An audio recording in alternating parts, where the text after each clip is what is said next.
Buenas tardes, hoy es domingo, día 23. Y a veces yo ya no sé qué día es, porque para mí es el mismo día de la marmota hasta que termine esa guerra. Soy Olga Tarnowska y este es mi blog sobre la guerra de Rusia contra Ucrania y la victoria ucraniana, por supuesto.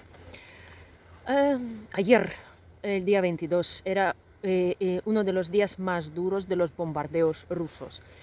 Ya estamos acostumbrados, así que mm, digamos, no nos sorprendió tanto como en los bombardeos del día 10, pero la dureza ha sido muy parecida.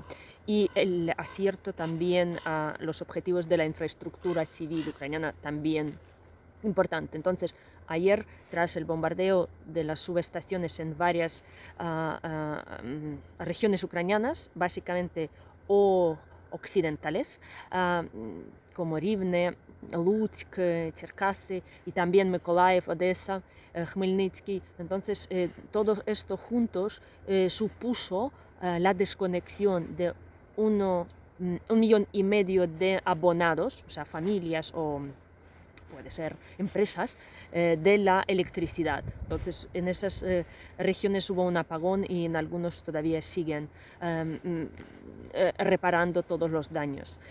¿Qué es importante saber? 40 misiles y 36, creo, drones, ¿no? La mitad de los misiles han sido derribados y más de la mitad de los drones. Esta noche también hubo un ataque con drones a Ucrania y solo en la región de Mykolaiv se derribaron 14. Entonces, estamos todo el día con esto. Eso es ya nuestra vida, derribar los drones iraníes. Entonces, el comentario curioso que yo escucho es que se destruyen los objetivos energéticos de una manera muy lógica y muy profesional, con lo cual, o sea, deshabilitando y desangrando el sistema poco a poco. Con lo cual dicen que seguramente son los especialistas en la distribución de energía los que consultan al ejército ruso, ¿vale? Puede que sea algún colaboracionista ucraniano o puede que sea algún profesional de ellos que sabe hacia dónde hay que dirigir los misiles. Entonces eso es preocupante porque realmente no es cualquier cosa que de repente cae por ahí y a ver qué pasa. No, está premeditado y planeado. Otra cosa de la que os he hablado era la presa en Novakajovka. Entonces los rusos ahora dicen que son los ucranianos los que van a volar esa presa. Es muy gracioso porque ellos dejaron ahí varios camiones de explosivos y somos nosotros los que vamos a destruir nuestra propia presa, ¿vale? Entonces es como decir, pero hay gente que lo cree. En los comentarios hay uno que aparece que dice es que se va a beneficiar el ejército ucraniano. Digo, sí, y si nosotros hacemos ¿cómo se dice?, el diluvio universal, pues así nos aseguramos de que Rusia seguramente desaparecerá del mapa. Entonces, claro, el ejército ucraniano va a destruir su propia presa para inundar su propio pueblo, matar a su propia gente, porque a alguien se le ocurrió que es algo lógico. Dicen que no, que muy probable que sea también un farol, ¿vale? Porque si detona y se explota esa presa, también se inundará la orilla izquierda del Dnipro, o más bien se inundará donde estarán ahora los rusos. Con lo cual ellos, como es una cosa un poco imprevisible, tampoco se querrán arriesgar tanto como para inundarse a sí mismos, de repente. Porque ellos tienen muchos de repentes. Hoy mismo, ya no sé si habéis leído la historia de que cayó sí, yo lo conté, un avión caza ruso en Yeisk, y hoy cayó otro en Irkutsk. Y además de una forma súper película de horror. Los pilotos primero murieron ahogados por un gas, que hubo un escape de gas en ¿cómo se llama?, en la cabina. Y entonces el avión se quedó volando sin rumbo y sin desconectar. Otro avión que lo acompañaba se acercó a este y vio a 2 pilotos muertos y que luego, además, pues claro, cuando se le acabó la gasolina el combustible al avión, pues quedó desplomado y destrozó un edificio de 2 plantas. Así es, el karma ruso es un karma así muy tétrico. Entonces, quiero decir que no se van a arriesgar, a lo mejor, tanto como para volar la presa, porque la última vez lo hicieron los soviéticos en la presa de Zaporizhia, que había una central hidráulica en Zaporizhia. En el 41 los soviéticos, para parar a los nazis, hicieron esto, volaron una presa de la central hidráulica, inundaron a la gente civil sin avisar, y dicen que hubo entre los ucranianos, por supuesto, más de 100.000 muertos en un montón de localidades. Entonces, para los rusos no es nada extraño hacer esto, volar, y para que la gente muera por ahí. Espero que no suceda, ¿eh? Vale. Y otra parte, quiero dedicar... siguen las amenazas, ¿no? Es que ya quieren mandar, ya dicen que tenemos bombas atómicas nosotros, que ellos sí han registrado bombas atómicas de poca potencia. Pues puede ser que alguien tenga un maletín con poca potencia, pero Ucrania oficialmente no tiene armamento nuclear, pero Rusia ya empieza a acusarnos de aquello que ellos quieren hacer. Es muy importante. Ellos siempre nos culpan de algo que ellos planean. Entonces, por eso también nos enteramos de sus planes, porque entonces pueden lanzarnos alguna bomba de poca potencia nuclear.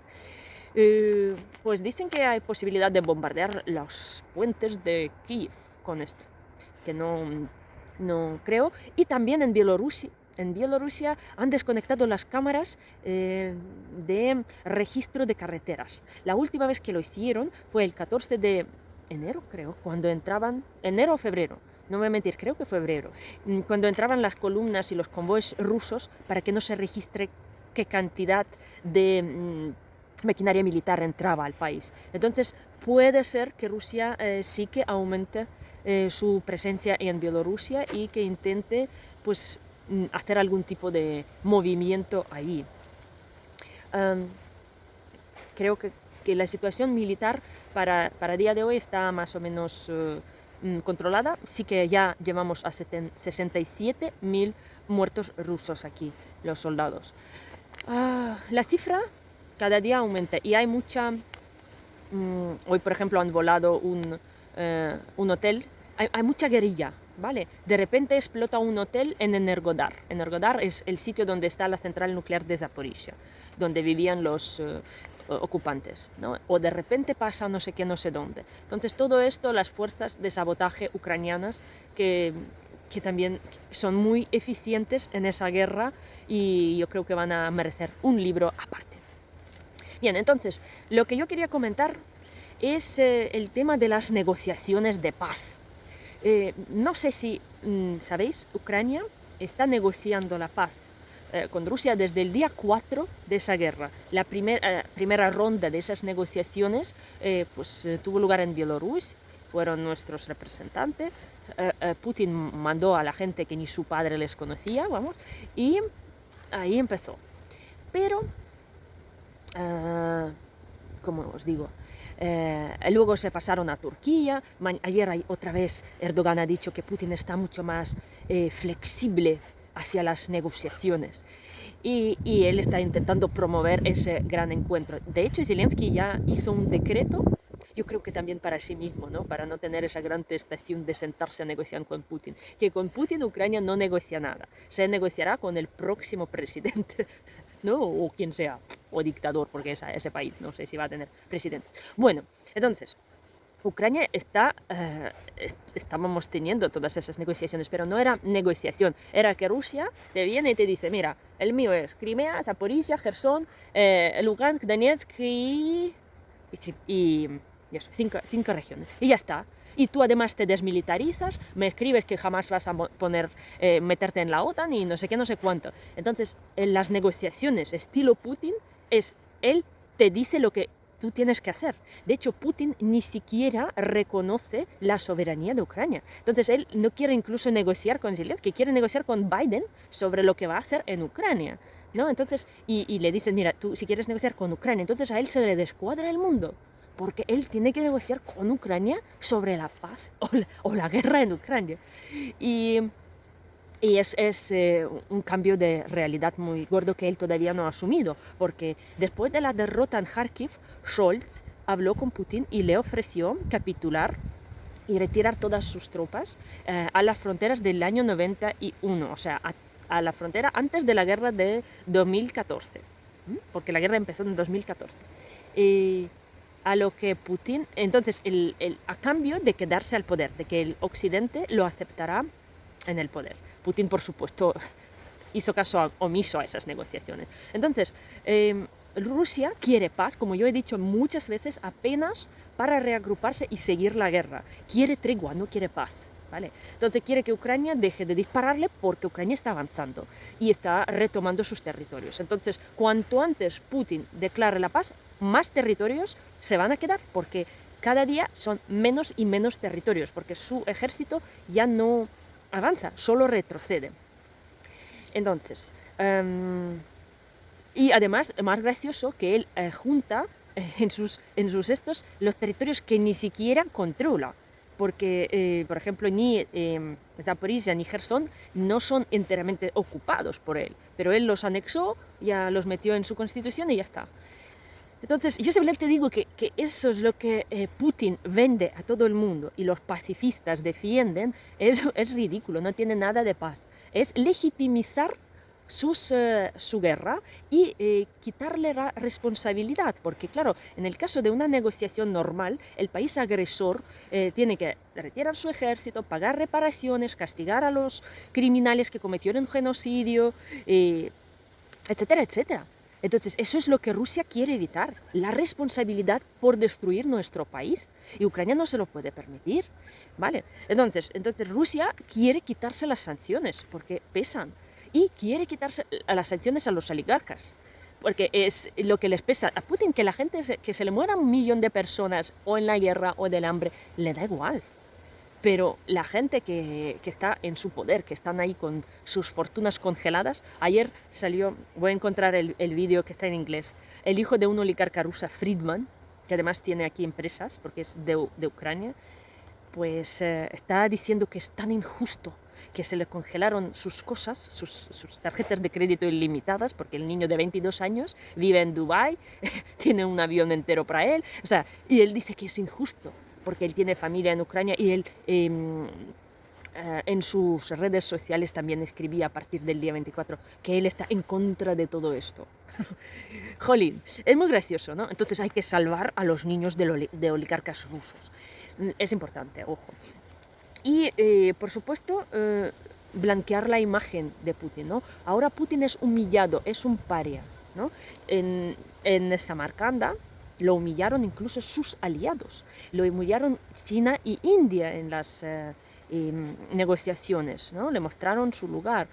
Y ahora, por supuesto, todo el mundo dice que no, este señor no vive en una realidad, por eso él no podrá presentarse siquiera en el summit de G20, porque allí lo van a humillar, vamos, de forma más brutal, van a colocarlo como echarle a comer aparte, ¿sabes? En algún sitio por ahí para que no se cruce ni con Biden, ni con Zelensky porque está invitado, ni con otros líderes europeos. O sea, él sabe perfectamente que le van a hacer un feo que él no podrá soportar, así que no va a presentarse. Y nada más. También os quiero decir, cuidado con cuando hablamos, usamos el término prorruso. Yo veo muchos artículos en español que dicen, es que los prorrusos hicieron esto. No, no, no. Hay territorios ocupados por Rusia y la responsabilidad legal por todo lo que pasa allí, por genocidios, torturas, fosas comunes, todos los robos, porque ahora están sacándonos literalmente todo Jersón, entrando en casas, robando hasta enchufes. Ayer, por ejemplo, bombardearon un convoy militar por la noche, porque cuando hay un toque de queda los civiles no salen, porque sacaron la maquinaria de una compañía de comunicaciones que tenía un GPS. Entonces la gente de esa compañía vio que su GPS incorporado estaba cerca del puente. Entonces el HIMARS es muy preciso y lo dio en blanco, porque tenía coordenadas perfectas para lanzar estos misiles. Pero el tamaño del saqueo es brutal. Entonces Rusia lo que quiere es quitarse la responsabilidad. Con todas esas negociaciones, pues Entonces, Ucrania está dispuesta a negociar siempre y cuando se le respeten sus fronteras, su gente y se le paga las reparaciones y le indemnicen todo lo que nos han destruido y que castiguen a sus criminales, que nosotros tenemos muchos registros de lo que han cometido. Venceremos.